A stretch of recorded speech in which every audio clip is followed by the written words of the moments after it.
Oh, welcome back. We got August 13th, Monday. Let's pick it back up and finish out looking at point of view in the Castle Diary. Let's go. Dr. Leach came again today, and after much peering and prodding, he declared once more that I must be bled to release the ill humors or fluids that are in my body. Grasping hold of my arm, he straightway chose a vein and opened it with a knife. He told my aunt that this would let out the black bile of which I had too much, and that as the moon is nearly full, this is a good time for bloodletting. At length, the leech bandaged up my arm, taking out a piece of parchment, wrote letters of my name on it. Then he gave each of the letters a number, summed them all up together, announced, "The boy shall live." At this, my aunt near swooned with joy and paid the fat doctor well for his work, but I feel sicker than ever and my arm hurts abominably. August 16th, Thursday. Today I am much mended, though my arm still pains me not a little. I cannot think how bleeding someone helps to cure them. 'Tis my belief I am recovered in spite of Dr. Leach's treatment rather than because of it. And speaking from many centuries later, you're right. August 24th, Friday.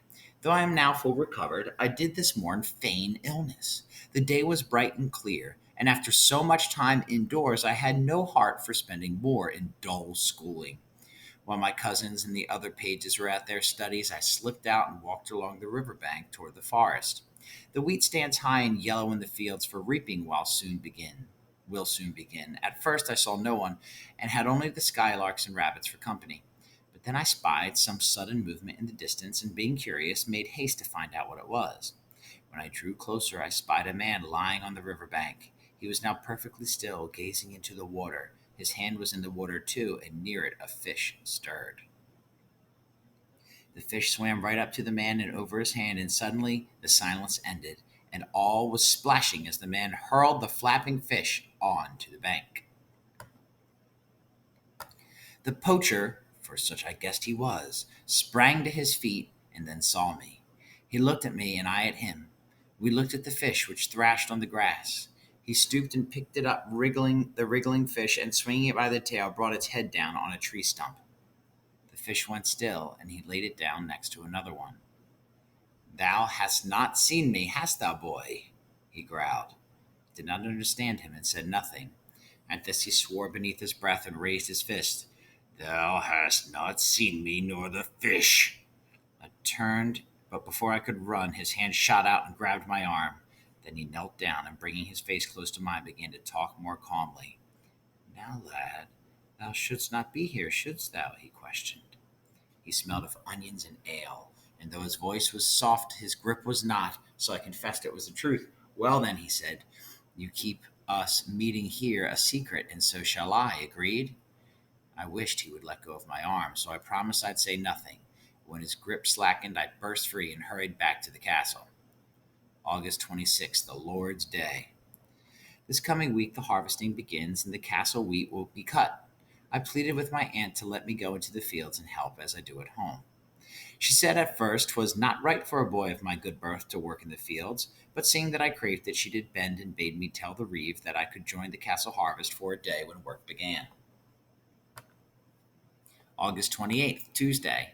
I asked Oliver about fishing. He told me that all the fish in the river belong to the castle, not just those in the stew ponds fed by the moat's waters.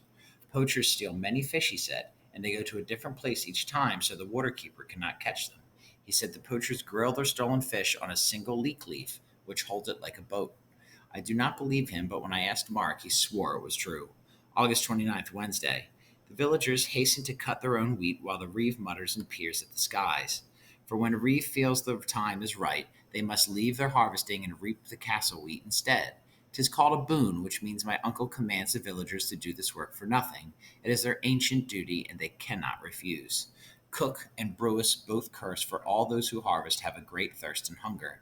By custom, the castle must feed them and quench their thirst on a boon day. But Mark says 'tis not all work, and there shall be some sport when the castle harvest is done.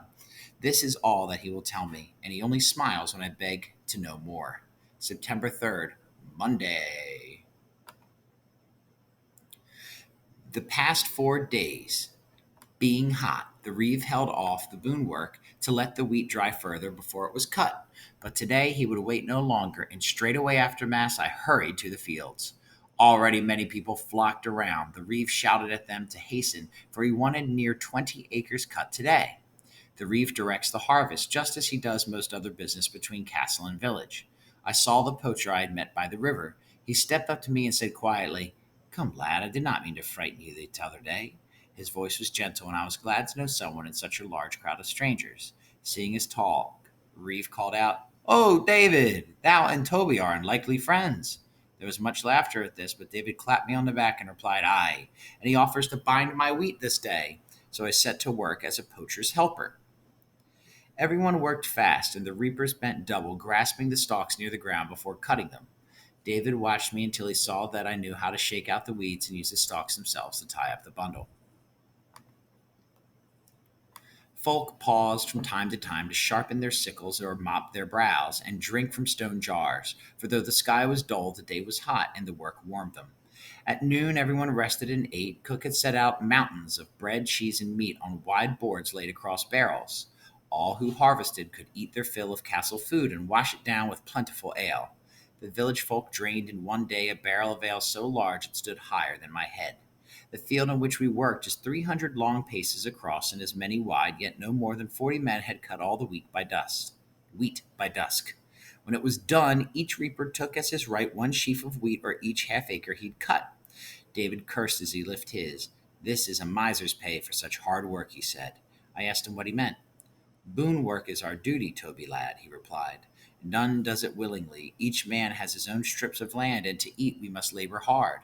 Just when our crop is ready to be cut, so too is the castle's. But we gain nothing from the wheat we cut today, for it feeds the castle folk." And with this, he bade me good night. September 4th, Tuesday. Today ended the boon work, and I slipped out to the fields as soon as lessons were over, and, as Mark had said, there was a game. As the sun was setting, the reeve stood in the middle of the field and tossed a sickle. With wheat sheaves we marked a ring as wide as his throw was long. Then Reeve fetched an ewe and set her in the middle of the ring. David bade me keep still and watch what happened next. "If sheep stays in ring until cock crows, the villagers keep her," he whispered.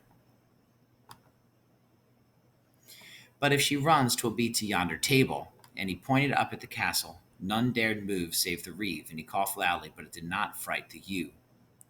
We had long to wait, for in any village there are plenty of cocks, and before a moment was out, one called, and the village lads rushed forward to claim their prize. September 5th. My venture in the wheat fields has left me covered in bites of harvest mites, and no amount of scratching will relieve the itch. October 10th, Wednesday.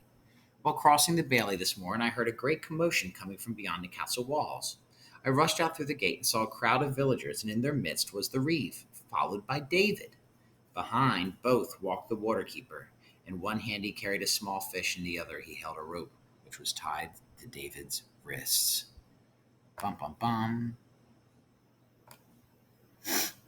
They walked with difficulty toward the castle gate, for the angry crowd slowed their pace, and I saw many that knew from the harvest. Mark was there too, so I asked him what happened. "Our waterkeeper is all for locking David up, just for poaching a tiddler from the castle moat," he replied scornfully. "He lay in wait all night to catch him." At this I swear my mouth must have gaped, for I had thought David Ventures a secret only he and I shared. This made Mark laugh. "Did thou not know? Fie, man, everyone in the village takes fish and hare and pheasant. Thus folk are angry, for they guess the waterkeeper chose David on purpose to warn others." October 11th, Thursday. David is locked up beneath the gatehouse tower. Though he is a guest in the castle, he is an unwelcome one, and would both starve and freeze if his daughter did not bring food and firewood to his cell. By crouching low, I can peer in through the grating and look down into his cell. It is small and cramped and so dark that I can scarce make out his face, but it must be damp too, for the moat is hard by, but he complains not. October 22nd, Monday. Still, David is kept within the cell. It seems that he must stay there until the castle court meets next month. Small crimes my uncle judges and chooses the punishment, but because David's crime is serious, the king's judge must decide his fate, and he visits the castle only twice a year. November 2nd, Friday. Now the weather is cold and the meat does not rot. The stockmen have begun slaughtering. Pig and sheep are all slaughtered, save only those that are needed for breeding in the spring. Isbell says angels eat once a day, men twice, and animals thrice. Even a hayrick the size of the keep would not feed all our livestock through the winter. November 3rd, Saturday. I watched the pig man kill a hog. First, he fed her a bucket of acorns, and with his left hand stroked her back. Privily, he held in his right hand a hammer, which this he did strike a blow to her head while his snout was in the bucket. The blow felled her, and quick as a flash, he cut her throat. Blood pumped into a bucket that stood ready, for nothing be wasted, and blood makes a fine sausage. I asked him how his left hand could be so kind, yet his right hand so cruel. Not cruel, lad, he replied. Hogs live only for the day, when they all shall die and feed us. Yet not kind either. We do stroke the hogs to calm them, for a happy hog makes tastier bacon. The meat must all be trimmed, and cut, and packed in barrels full of salt to last the winter. But not even salt will preserve the innards for long, so even the lowest servants can gorge themselves on brains and tripe and blood sausage, and for once all our bellies are full. November 5th, Monday. David will be tried soon. I asked of Simon what would happen to him. Yonder poacher, he replied. Let him rot in jail for stealing our fish. But when I pressed him, he continued, poaching is a felony, so if the court finds him guilty, he shall be turned off. At lessons later, I asked Mark what was meant by turned off, and he whispered back, why, hanged, you oaf, executed. So this alarmed me that I dropped my tablet, cracking it into 5 pieces, beaten once for each piece. November 9th, Friday. The stockman gave Humphrey some pig's bladders. These we puffed up with air and sailed on the boat. At dinner, we ate round, sweet pudding made of more such bladders, filled with pig fat and fruit, and then boiled. November 22nd, Thursday. Tomorrow the judge arrives to hear the cases that are brought before the castle court. The judge is the king's official, and it is his job to travel the countryside hereabouts to ensure that lawbreakers are fairly tried. The court is held in Great Hall, and Bark has explained to me how it will be, for he has watched before. The constable brings in each wrongdoer in turn, and a jury, which is 12 men chosen from the village, listen to the story of their crime. If the jurymen agree a prisoner has done wrong, the judge decides what the punishment will be.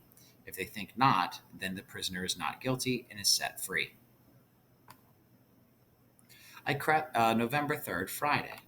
I crept into the hall this forenoon to watch the court.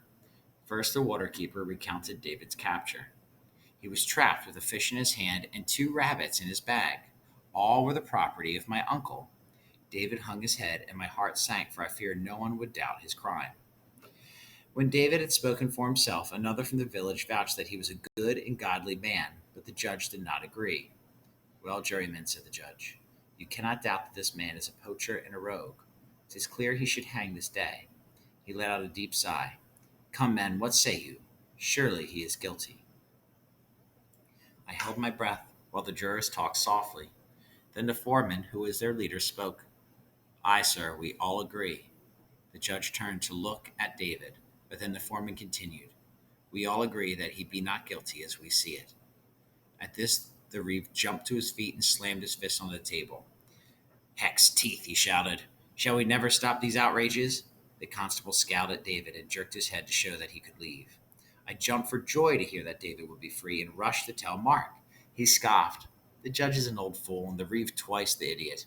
The villagers would not send one of their own to the hanging tree, would they? Poacher he may be, but David will never suffer more than a spell in the dungeon. December 7th, Friday. This morn my aunt told me that my father is coming. He's expected the day after the feast of St. Stephen, and I'm to return home with him to visit with my family. I cannot wait to see my mother and sisters again, though I shall sorely miss my friends here and hope they do not forget me while I'm gone. December 19th, Wednesday. Went to cut branches of holly and ivy to hang in the Great Hall and elsewhere. Mistletoe, too, from the apple trees that grow by the west wall. At first, Chaplain would not let us bring the mistletoe into the chapel. A pagan custom, he called it, but my aunt ignored him. What a Scrooge. Saying, each year it is the same. The chaplain dislikes mistletoe because it is held holy by those who worship tree gods, but their religion is older than Christianity, so I see little harm in it. December 25th. Christmas Day.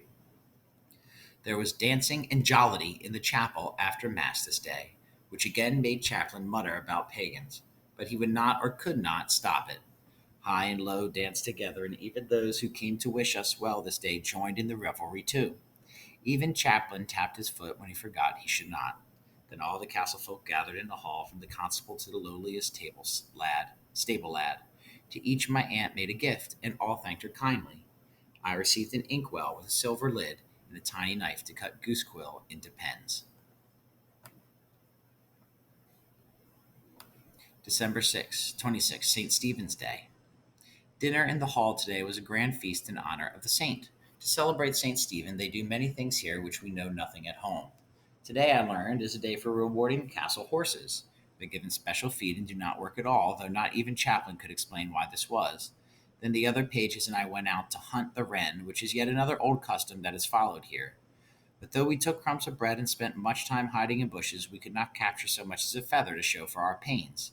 Had a grand snow battle, though, at which Mark and I were clearly the victors. December 27th, Thursday. This day my father arrived, leading a second horse for me. I had been looking out for him from high up in the watchtower, and as he neared, I hastened out to greet him. My father says we shall leave for home early on the morrow, so I spent what was left of the day in making my farewells to my cousins and the many other friends that I've made here. Mark and I looked for David in the village, but though the fire in his house was still warm, we found him not. So Mark will tell him I'm gone. December 28th, Friday. Father woke me before dawn. We dressed and ate quickly, and I scarce had time to hug my aunt and uncle, but we were away. It is a long ride to Saltington, and my father desired to use every moment of daylight for travel, though the moon would light our way should we not reach home by nightfall. When we had gone some ways off, I heard the drumming of hoofs behind us. It was Simon hastening after us. "Oh, Toby," he hailed, and when we halted, he gave me a long, slim parcel wrapped in cloth. "Remember thine archery, cousin," he said. "No bird is safe on the wing so long as thou practice at the butts." With this, he slapped me on the back so hard I near fell in a dike. We said one last goodbye, and he was gone again. Though I did not open my gift until we reached home, I guessed what was inside it. As Simon left us, I turned to look back at Stranborough. New fallen snow dusted the tall towers, and on the highest I could see the watchman stamp his feet and blow on his hands to keep warm. 'Tis but a 12-month since I first saw that sight, yet somehow I fancied I returned home far more than a year grown.